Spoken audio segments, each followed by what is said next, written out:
The Bob Hope Show, transcribed direct from the stage of the Prince of Wales Theatre, London, England, with Les Brown and his band of renown. Yours truly, High Averback. Our special guests, Jerry Desmond and Marilyn Maxwell. And here he is, the man whose nose has a Waterloo Bridge, Bob Hope.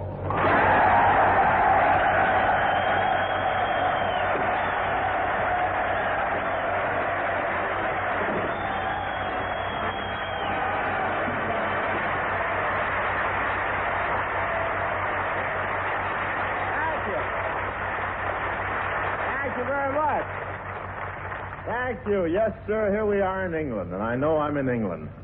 This morning, my stomach got up 2 hours earlier than I did and had a cup of tea. But it's really been wonderful here. I didn't expect the Queen to meet me at the dock, and I didn't expect him to drive me up to London, and I didn't expect to be staying at Buckingham Palace. And so far, it's worked out that way.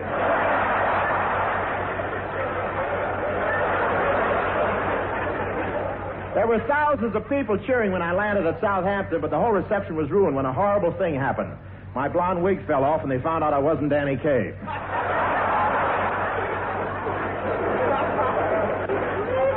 Yes, sir, Danny's an old friend of mine. He always comes to see me when he visits America. I saw Danny's dressing room this afternoon at the Palladium. That's the American Embassy. And, saw his dressing room. It was a very simple thing, 2 mirrors and a throne.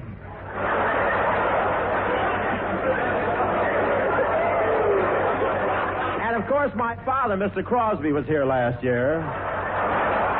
He didn't work. He was trying to get some hair under the health plan.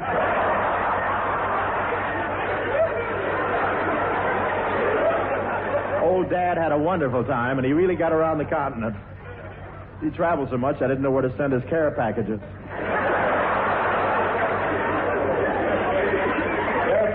Ships in port here, and I got the Navy over here in the audience tonight.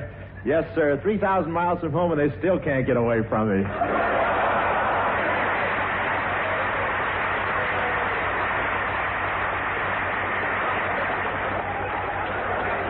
I'm the guest of the British government while I'm here, but they put me in a hotel I've never heard of before. What's the Tower of London?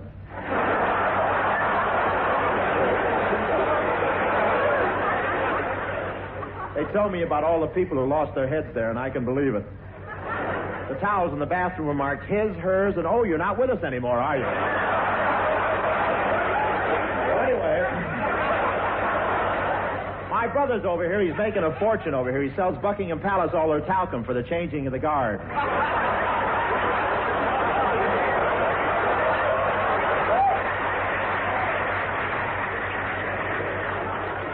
And these British people baffle me. How could they all learn to drive on the wrong side of the street when they've never been to California?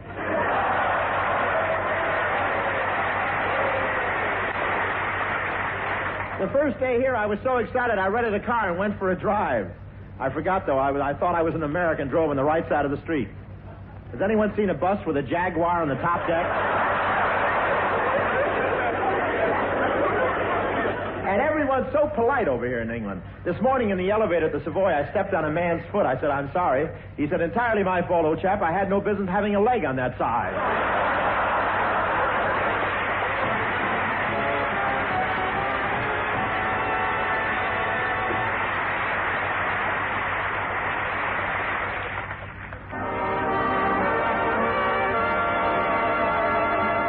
The star of stage, screen, radio, and the Air Force, lovely Marilyn Maxwell.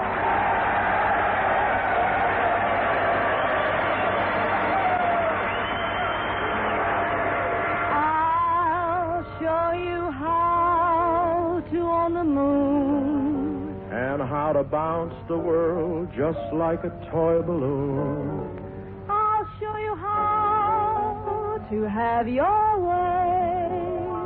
And help yourself to wishes on a silver tray. Someday we'll fly to Bali High or any other island you would like to buy. You can travel cheap when you're fast asleep, 'cause it doesn't cost a dime to dream. We'll line our walls with dollar bills and use the wrinkled ones to wipe our windowsills. Pour our old champagne down the kitchen drain. No, it doesn't cost a dime to dream. We will call at the president's family residence, pay off the national debt. How much you need, kid? And if we find the president slightly hesitant, we'll say we have a lot left yet. A fancy home, why, that's a snap. To get from room to room, we'll have to have a map. Just to see this prize, only close your eyes. It doesn't cost a dime to dream. We'll have a dog, so neat and trim. We'll have a butler and a footman just for him. Call the U.S. Mint. What we need, they'll print. It doesn't cost a dime to dream. We'll have a maid. Who has a maid? Who has a maid to serve the two maids lemonade. We will spend our dough just like H2O. Rent a town in Spain just to entertain. We will splash with them in the social swim. Be the finest fishes in the stream. So now let's go to sleep. Count some pedigree sheep. 'Cause it doesn't cost a dime to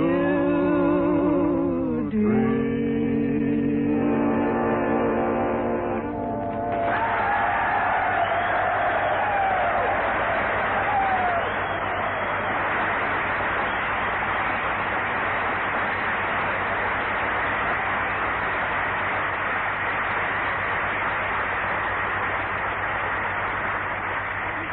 Thank you, Marilyn. That song was jolly well done. Good show. Brother. Bob. Wizard. You've certainly changed a lot since we came to England. Oh, you've noticed it, huh? Oh, yes. You seem so sophisticated. Well, this is England. You have to be suave. If I take you out to dinner, I'm British. Yes, but there's only one thing wrong, Bob. What's that? Well, when you take me home in a cab, you turn American on me.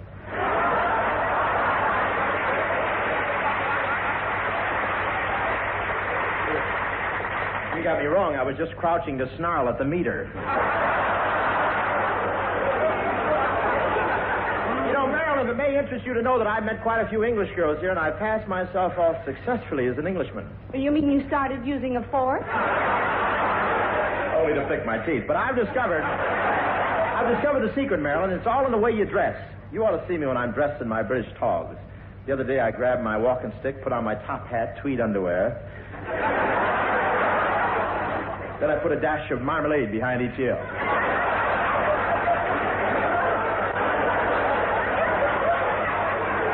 Well, what happened, Bob? Did you meet a girl? No, but a Cocker Spaniel followed me down Regent Street with a hungry look and a piece of toast.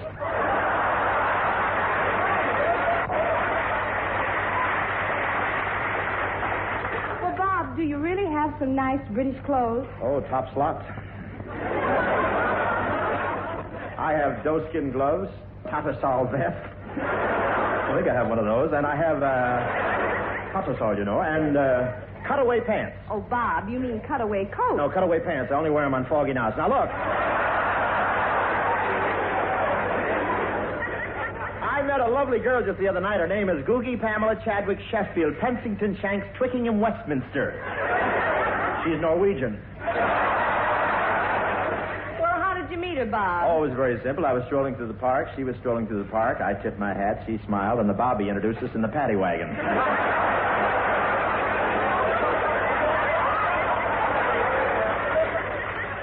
Paddy wagon? Yeah, that's the Tower of London on wheels. I'm picking up the language pretty fast. Say what?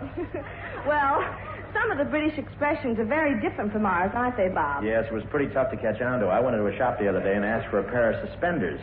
They were the smallest ones I ever saw in my life.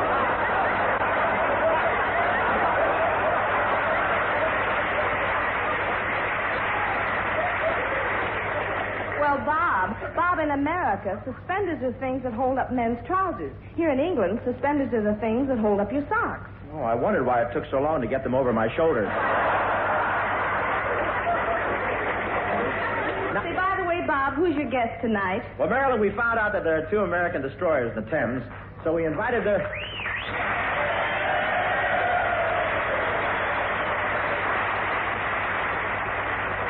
Glad to have you aboard. Have a hammer wheel. Anyway, our guest is one of the personnel of the USS Perry. Here he is, ladies and gentlemen, Seaman First Class Charles Hammer of Louisville, Kentucky.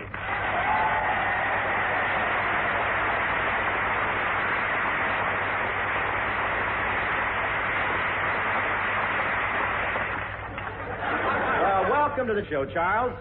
Thanks, everybody, and hiya, Bob. Well, sailor, I guess you never expected to be on my radio show. I bet in all your years in the Navy you've never done anything like this before. That's right. Up to now, I've had a clean record.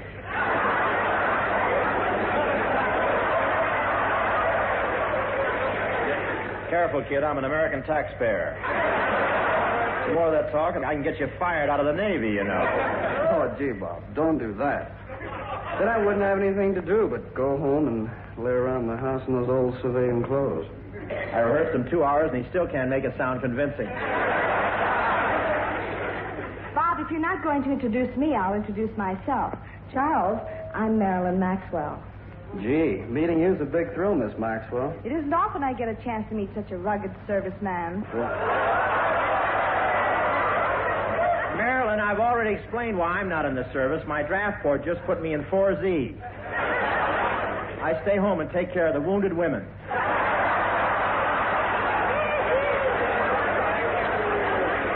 You know, Charles, I've never been on a destroyer. You haven't, Marilyn? Neither have I.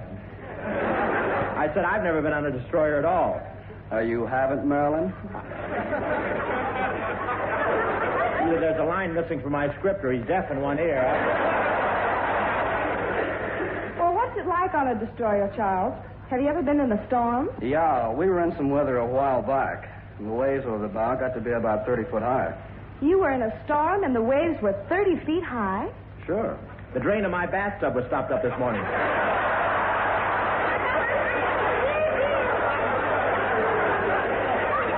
Well, gee, Charles, what do you do in a storm like that? Well, we lash everything down securely and ride it out. I got a long wire and fished around the drain.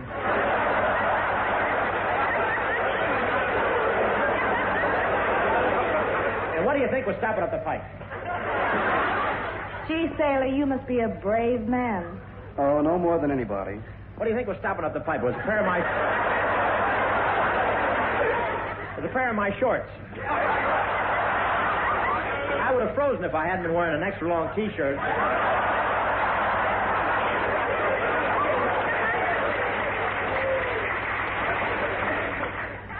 Bob, Yeah? would you mind not interrupting us while we're talking? Now, look, kid, just because you're in a sailor suit, don't get tough with me. No? Why not? I'm warning you, when I get into a fight, I see red. Oh, you see red, do you? Yeah, it's the only color of blood I've got.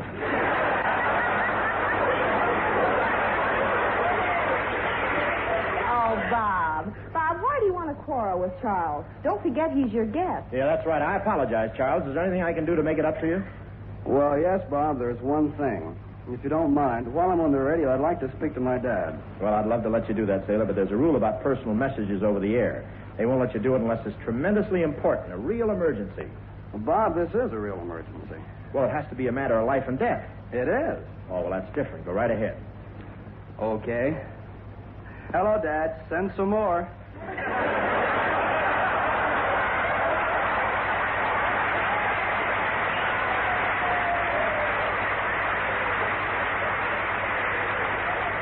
Boy, that's the biggest double cross since Crosby gave me a phone number over here.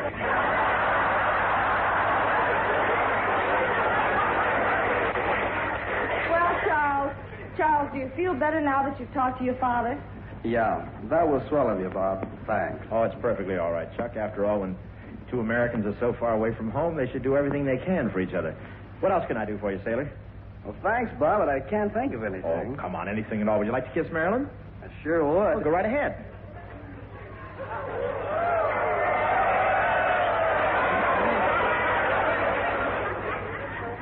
Gee, Thanks, Bob. Not at all. Did you like it? Yeah, it was swell. Now, would you like to kiss her? May I? Sure, go right ahead. Hello, Dad. Send some more.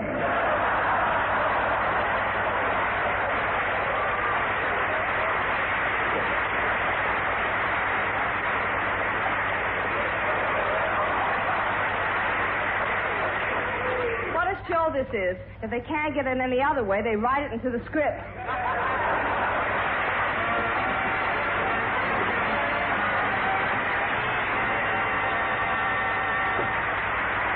Charles Hammer of the USS Perry. Ladies and gentlemen, during previous visits to England, I had the pleasure of enjoying the incomparable humor of the great British comedian, the late Sid Field.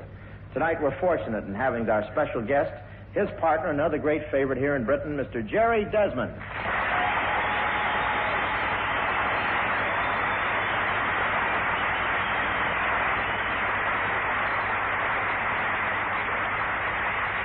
Thank you very much, and thank you too, Bob.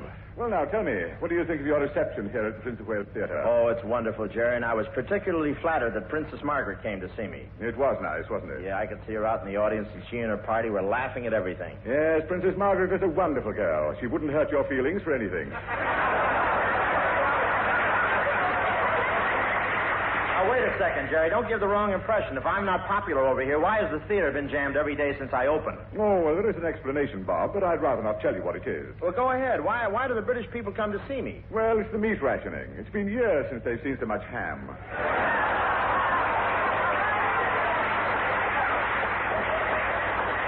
But actually, Jerry, being in England is like coming home for me. Really? Yeah, I was born over here. I was 4 years old at the time. Wait a minute now. You were 4 years old when you were born? Yeah, it was on account of socialized medicine.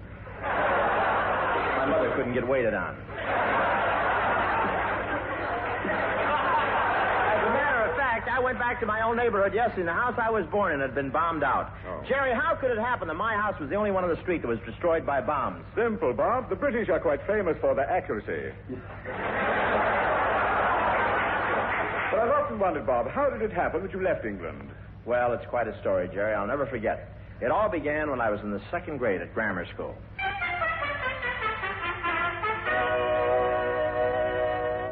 Did you send for me, headmaster? Yes, Robert. I should like a little talk with you. What is it, sir? You've been in the second grade a long time now, haven't you? Yes, sir.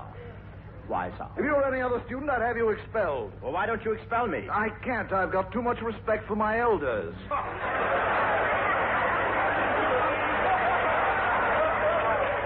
Well, I'm not that old. Hope, you're the only student we ever had in the second grade with hardening of the arteries. That wouldn't be so bad, but you're probably one of the dumbest students I've ever seen. True. Hope, as you know, an excellent grade in this school is 90. A passing grade is 80, and a failing grade is 70. I know, sir. What did you get on your last test? 6. 6? How can you possibly be so stupid? How can you allow yourself to be a moron, an idiot, an illiterate, a fool? How can you? I like it. Oh, I'm afraid that, as they say in America, you don't have all your marbles. And therefore, I'm forced to expel you from the school. Don't press it, old man. Oh, I'll never be able to face my father, sir. I'll have to leave home. Well, perhaps it would be better that way. Personally, I'll miss you around the school. You will? Yes, your head was the best pencil sharpener I ever had. Run along now, Robert.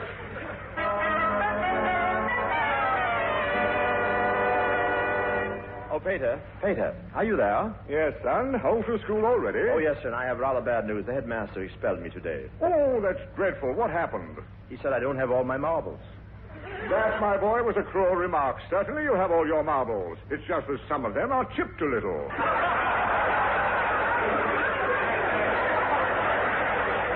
Peter, there's only one thing left to do. I've been disgraced, and I'm leaving for America tomorrow. Tomorrow? Oh, son, if you have any regard for your old pater, you will show your consideration for me by doing me one favor. What's that? Leave today.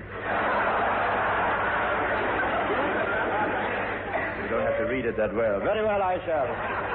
I'll go to America at once. But what will you do there? Oh, there's work over there. I was looking in an American newspaper, and I saw several ads. For what? They're looking for people to vote Republican. What on earth is a Republican? That's a Democrat with his anchor dragging.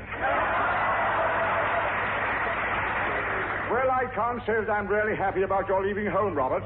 I have 6 sons, but I think you know that you're my favorite. I am? Yes, I'm a man who likes the simple things. But one word of advice, son. Yes, sir? There are lots of women in America, and because you're young, they'll try to take advantage of you.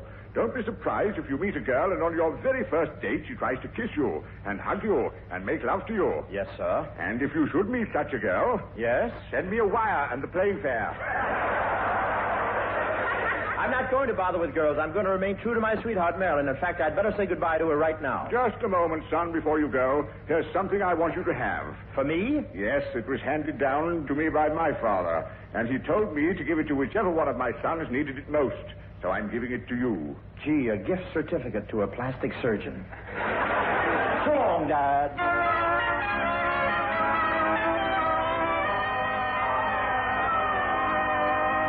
Marilyn, I asked you to the sweet shop because I have something very important to tell you. What is it, Robert?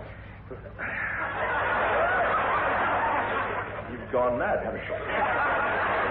You flipped it, old girl. Well, Marilyn, I've decided to go to America. Oh, Robert, you can't. We've been going together for 5 years. That's true. When I first met you, I didn't even know what a girl was. And that was 5 years ago. That's right. Now will you tell me?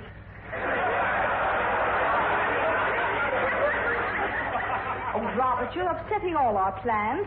You said that someday we get married and have children. Well, we will. I'll come back for you. In the first year, we'll have a little girl. The second year, a little boy. And what about the third year? The third year, let's have something different. I'll write the Sears Roebuck for a catalog. Well, if you must go, I guess you must, Robert. Yes, and promise me one thing. Oh, don't worry. I won't go out with any other fellows. Now, you promise me. All right, I promise. Well, what? I won't go out with any of the fellas either. Oh, I knew it, Robert. You'll forget me in 6 months. No, I won't, Marilyn. I'll write you every day. But you'll be so busy trying to get settled. No, I won't. I'll write you every day. And you'll start going out with all those pretty American girls that look like movie stars. Well? You just dried up the ink in my fountain pen.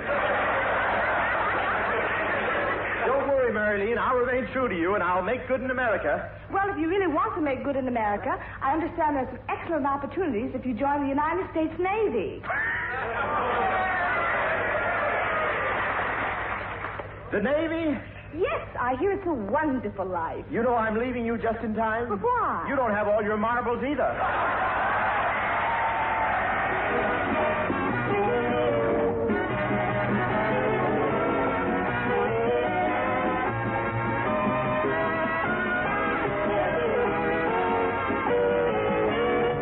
This is the United States Armed Forces Radio and Television Service.